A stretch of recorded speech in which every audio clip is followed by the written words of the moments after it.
Super glad to have you back with us on Curiosity, Not Judgment. My name is Birga, And I'm Gary. and I'm going to apologize in advance. We've got a storm rolling through. I've got some spotty internet. We've got noises. I've got a repair person coming. So it may be chaos, but we're going to do the best we can today. It's going to be great. Well, I asked you, Gary, earlier what you wanted to talk about today, and we were batting some ideas back and forth. And I'll tell you, one of the issues that I'm struggling with the most that you said, you made a comment that is pretty much the human condition. So I thought it was appropriate to bring up to the whole audience is what happens when you're in dialogue with somebody and you feel like you're really communicating effectively. And yet it becomes very apparent you're just speaking two different languages and how to get over that hurdle.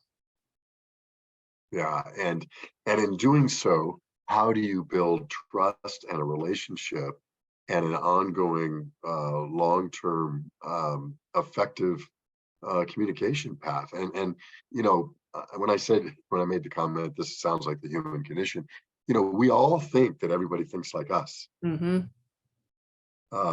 And so I always wonder about people who don't trust anybody else. It's like, is that because you're not trustworthy, right? I mean, in other words, we all think that everybody thinks the way we do, and so therefore, everybody should understand when we're communicating because everybody should communicate like we do too, right? I mean, this is just it's not only the human condition.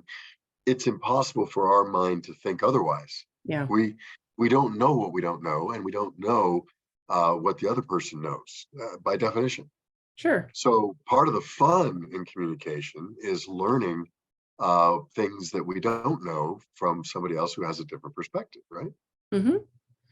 Well, and I appreciate that you put a positive spin on it. And I think we do have to approach it that way, the fun in learning communication. But I'll tell you, there's times when it is so aggravating when you are doing your best to make yourself understood and just the message is not getting through. And so I think being curious about how to shift our mentality from one of ultimate frustration to, okay, let's just make this, let's put a little laugh in our voice and let's see how we overcome this great divide. Yeah, and it's not only our communication not getting through properly, it is a corollary to that, which is being misinterpreted. Mm, So, I think by definition, we're always being misinterpreted by the hearer. There is a transmitter and a receiver, and that receiver has their own stuff going on, and their own agendas, and their own thoughts, and their own communication styles. mm-hmm. And the transmitter, same. So, trying to figure out how to match frequency between the transmitter and the receiver should be both people's goals in the communication. So there's several aspects here, right? What if you're the only one who's motivated to get something across and the other person's like whatever, that's one problem. Sure. If you're whatever and the other person's trying to communicate with you, that's one.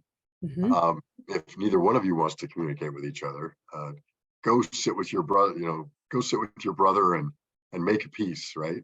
Yeah. Or the situation which often happens where both people are motivated to communicate properly, but they've just got different styles, Yeah. and they're just missing each other, right? And so there's several different situations that can occur, but we could maybe take one of those and discuss, what do we do in those situations? All right. Well, so let's talk about different styles.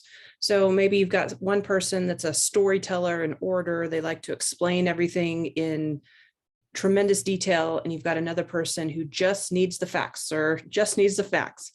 How do you merge those two? Because there's an element of honor that certainly needs to be in there for the other person to feel heard and respected. But there's also a time factor when somebody maybe takes a great deal of time explaining, and that maybe isn't possible with the current schedule. And let's be honest with ourselves. We are at times both of those people. There Mm-hmm. are times when I need to think out loud and explain as I'm thinking out loud as I say something. I'm Sure. provisionally talking with you about an idea I'm having, and I'm literally developing as we're talking. Mm-hmm. And that may take a few paragraphs. There's other times when I'm in a hurry and I hate to be late. And I just want to get the communication done and done.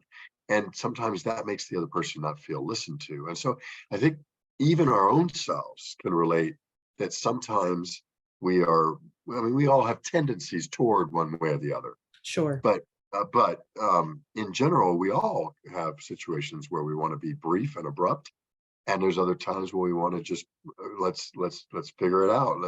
Let's figure out the whole arc. And it's not sufficient to say a sentence because you don't understand all the context and reasoning behind it. How many times am I sitting there thinking, if you understood me, if you understood my context, if you understood the context of the situation, then you would understand why I made this decision that you disagree with. Mm. That's a big one, is taking the time to listen to the kind of the story arc, right? Taking time to understand the why behind the decision. I think we are in a era that quick response, instant reply, email, all of those things have become the normal work standard. And so it is a little bit painful for some of us that just need to get tasks checked off the list to really put the brakes on and take the time to be fully engrossed and immersed in the story arc, right? And so how do we begin to shift our way of thinking out of irritation and rush into, I need to grant the time and the space to understand the background so that there's not this rubbing up against each other as we move forward? What if in our communications we just set the ground rule that look, there's going to be times I'm in a hurry and I just need quick answers and quick discussions and 3-minute conversations, and there's others where we can take all day, Mm-hmm. and somewhere in between and other times, and we just say, look, we start off the conversation. I got 5 minutes to do this. I just want to relate some information to you. Don't need a decision from you whatsoever. No feedback. I just want to relate some information to you, and then I'm gone. Mm-hmm. If there's things in here that we need to talk about later, let's set a time. Well, and then you've got generational differences, you've got gender differences in how we communicate that just adds to the mix. And I'm laughing a little bit as I'm thinking back to a video that you showed me, I don't know, 6 months ago about the woman with the nail in her head. It's made as a spoof video, but she has a literal nail sticking out of her forehead, and she's telling her husband the woes that she's experiencing, including headache and discomfort, and ultimately snagging every sweater she tries to put on. And the husband's trying to point out, hey, you got a nail in your head, and she just doesn't want to hear it. She just wants him to listen. It's not about the nail. I wish you would just listen to me Yeah. and my symptoms and not try to get to the root cause and solve anything. And so you're right. There are differences between people. There's differences between different talking styles all the time. But I'll never, I have a business partner who, that used to, sometimes we'd be in the middle of a conversation. I'd just say, look, I just need to know the bottom line. And he would literally tell me, he would literally say one of two things. And it was usually the latter. I understand that, but I need to talk this out, and I need to tell you the whole thing. I was like, okay, fine. I'd sometimes roll my eyes, but we both laugh about it because he was like that, right? And so there would be times when it was almost, I would say, physically impossible for him to just give me a yes or no. He had to explain what was going on. And so, and that's so self-awareness. What if we all had self-awareness? And what if we all understood other people's communication styles and took the time to do so, which is time consuming. It is. Right. And sometimes we feel like we don't have the time. We all live in a very busy, rushed world of our own making. And in that world, there are times when we want to just shoot the breeze. And there's other times when we're on an agenda and we need something quick. So what do we do? Well, I know this is from one of the teaching schools about communication styles and knowing your own composition, but that phrase, know yourself to lead yourself, right? And so I think it does start with that very beginning step of introspection and, okay, I'm a down and dirty, fast, get it done kind of a communicator. And the person I'm partnered with in business or in relationship is I got to tell you the full story with all the details. And, the friction begins. So how do you know yourself to lead yourself through an atmosphere where there is just a vastly different communication style. And I know we're touching on some of these points, but to your point, it has to start with that awareness of who we are and then communicating who we are to the opposite party. But then I think there's a step beyond that that I'd love for you to jump in on. So, okay, first of all, we have to get to that level of commitment to the relationship. Yeah. So, and there needs to be a match for this to work. So in other words, if I'm going to go, I always pick on used car salesmen, and I apologize to that whole genre and industry, but if I'm going to go buy a car, I don't need a long-term relationship with this person. And so if we're mismatched on communication, I'm not going to take the time to say, hey, look, I'm for you and I'm for this communication to work out with you. So let me tell you my style. Let's do your style. Let's take the 5voices.com quiz together and figure out what your voice is and my voice is, or let's take the Myers-Briggs, or let's do this. Yeah. And let's do that. And let's really work on this because we're both in this for the long term. And this little bit of time we spend on this is going to have massive results down the road. But if I'm not committed to the relationship, there's no reason to do that. And I'm not going to be motivated to do that. You're not going to be motivated to do that. Maybe you're more motivated than I am, as we talked about earlier. But the point is, we have to figure out what are those levels of motivation and commitment to the relationship. But let's just assume this is a committed relationship where either in business or in life or you must have a long-term relationship. Well, then it is absolutely worth the time to figure out what are the different communication styles and talk about them up front. Mm-hmm. So that you can say, look, I make my decisions based on values and people. It sounds like you make your decisions based on processes and logic. Is that true? Am I getting that right? Mm-hmm. And it's not meant to be a box to put someone in. It's a generalization or a tendency. It's like right hand versus left hand. This is more comfortable for me. Yeah. It's more comfortable for me if you relate this to what are our values in the organization and how is it going to affect the people. Mm-hmm. Whereas for you, you want to know, is there a process in place? Am I following the process? Is it logical? Is it going to be logical for the business long term, using a business sense? And having that conversation is very helpful because now I know when I'm talking to you, I need to bring it back around to processes and logic. And you need to bring it back around for me, if we are both interested in effective communication, to people and values. Yeah, I think there's some good stuff in there. So let's assume that we've had that conversation, the preliminary conversation. We've identified that we are opposing communication. I shouldn't say opposing. We are varied communication styles. So we have that awareness, but now what? Maybe there's a big project ahead, whether again at home or at work. And person A needs to talk it out, like as you were describing earlier, every single detail, and person B needs a list to be able to move forward and get stuff done. How do we come to that place of compromise? Well, I think that's the first key is the self-awareness and then the relationship awareness, let's just call it that, for the two parties that are involved, which is unique versus a relationship awareness that you'd have with a different person. So let's say we say that we are on opposite poles is not the way, but we're different in that let's just use those two, right? I'm people and values and your processes and logic. Well, then having that awareness, now we can say, look, I'm going to usually come at you without forethought, coming from people and values and wanting to protect everybody around us and make sure everybody's involved. You're going to be coming and let's just accept that and know that we're going to be speaking almost different languages. So let's just say that we're going to give each other a little bit of grace, and we're going to be able to ask questions, curiosity, not judgment. Can I ask you now? Thank you for that. Very process oriented, very logical. Now, how's it going to affect the people? I don't know. I haven't thought about that yet. It's okay. Can we discuss that now? Because then I'll get there. Yeah. That's good. So you gave an example a few minutes ago about you and a colleague where I would say your irritation showed through, right? Cut to the chase, get to the bottom line. Was it okay to say that because you had developed a trusting relationship and you knew each other well enough to know that you were a safe person to dialogue with? Or was that something different?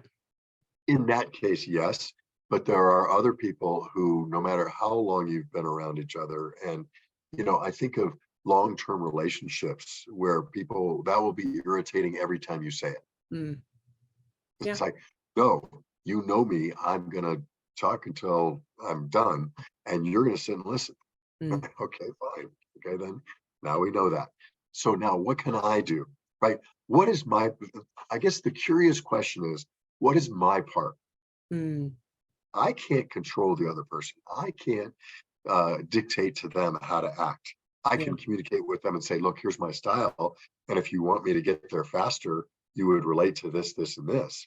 But since that's a hard thing to do, I can say, look, if I know I need to go talk to this person, I shouldn't plan to do a 3-minute drive by.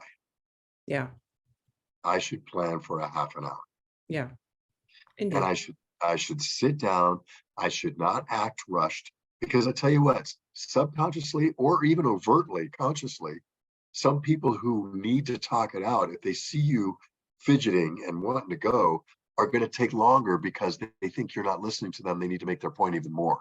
Ah. Okay. What can I do? What's my part? My part is, don't try to go and really dishonor the person by going to have a 3-minute conversation. Because Yeah. the more I do that, the more they're going to pick up on, I really don't care about them. I care about the information they have, or telling them something, or whatever, but I really don't care about them. I I'm telling them, whether I mean it or not, that I don't care about them if I'm not at least making an attempt to match style.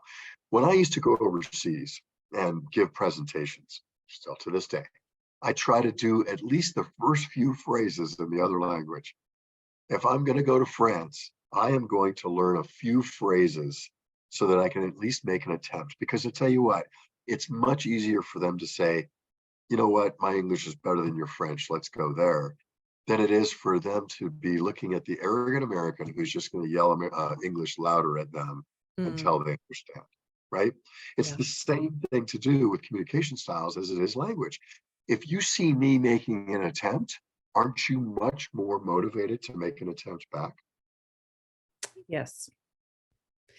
It's so interesting that you say that, because I was just this morning, I was thinking as I was getting ready for the day, we've been watching a show that is based or has Scottish characters, right? Very thick accents, so much so that I have to put on subtitles. They're speaking English, but it's a very thick accent.